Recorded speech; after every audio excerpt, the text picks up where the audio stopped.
అదే RTV app వార్తల్ని క్షణాల్లో చదివే అవకాశం ఉంటుంది. ఒక న్యూస్ పేపర్, ఒక టెలివిజన్ ఛానల్ మీ చేతుల్లో ఎప్పుడూ ఉంటాయి. ఇళ్లలో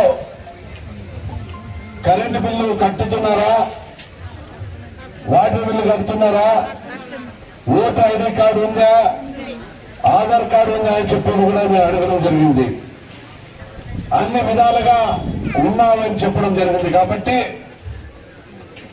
మీ అందరూ కూడా నేను న్యాయం చేస్తానని చెప్పి ఆ రోజు చెప్పడం ఈ రోజు కూడా చెప్తున్నా. పెద్ద ఆయన అంటున్నాడు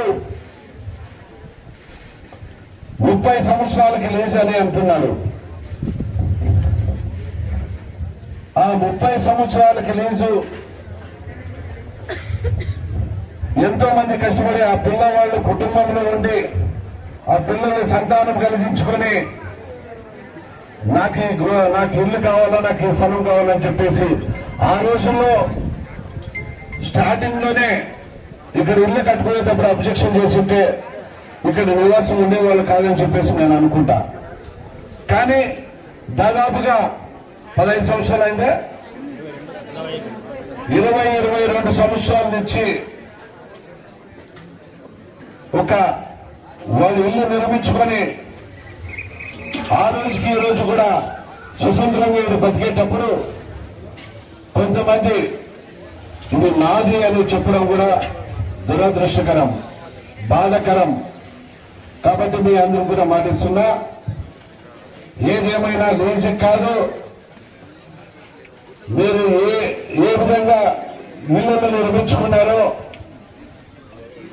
ఆ నిర్మాణం ఎక్కడుందో అక్కడి వరకే మీరు సరిపెట్టుకొని ఈరోజు నేను మాట చెప్పానని చెప్పేసి నేను పోయిన తర్వాత మరి ముందుకు వచ్చి ఇది కూడా నాది అంటే కూడా అది ఏమాత్రం కూడా మంచిది కాదని చెప్పి సందర్భంగా మీ అందరికీ మనం చేసుకుంటున్నాం. ఇప్పుడు ఏమాత్రం ఉందో ఆ రోజుల్లో మనం వచ్చి ఏమాత్రం ఇల్లు కట్టుకున్న రీతి ఎలా ఉందో ఆ రీతిగా ఉంటేనే నేను మాటిస్తాను. కానీ నేను పోయిన తర్వాత అన్న ఏం తెలిసేలేదు, ఇక్కడ ఉందో కొంచెం బండ్లు ముందుకు నాడితే ఇది కూడా నాది అంటే మాత్రం అది నాకు సంబంధం లేదని చెప్పి ఈ సందర్భంగా నేను నేరుగా చెప్తా. ఏదేమైనా చెప్పినా గుమ్మనూరు చేరం అయితే అవుతుందంటాడు, లేదంటే లేదంటాడు. అయితే ఆదివారం పోతే సోమవారం నేను గన్ షాట్. కాబట్టి ఖచ్చితంగా ఇక్కడికున్న వాళ్ళు ఎవరి పేరు పైన ఉందో నాకు తెలియదు, కానీ నేను తెలుసుకొని ఏ మాత్రం అవకాశం ఉన్నా కూడా ఖచ్చితంగా మీకు న్యాయం చేస్తానని చెప్పి ఈ సందర్భంగా నేను అందరికీ మాట్లాడుతున్నాను.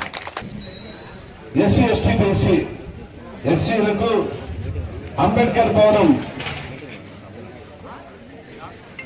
గత మన ప్రభుత్వం ఉన్నప్పుడు 2014 నుంచి 19 వరకు కూడా కొన్ని నిధులతో ఏర్పాటు చేసుకోవడం జరిగింది.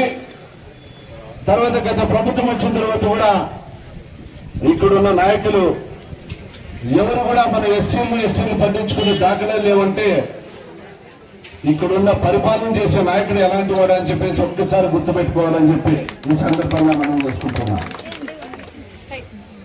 ఆ నాయకుడు అభివృద్ధి చేయలేదు, కానీ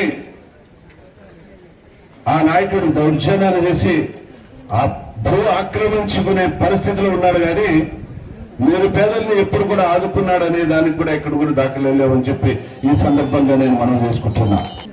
నా పైన ఎన్నో అబద్ధాలు వేసినా కూడా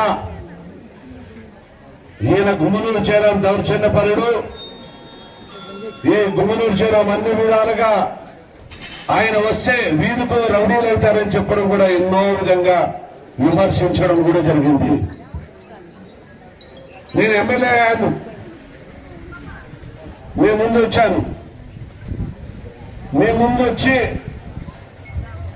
అన్నా నన్ను రమ్మండి, నన్ను ఎమ్మెల్యే చేయండి అని నేను అడిగినప్పుడు కూడా ఆదరించి నన్ను ఎమ్మెల్యే చేశారు.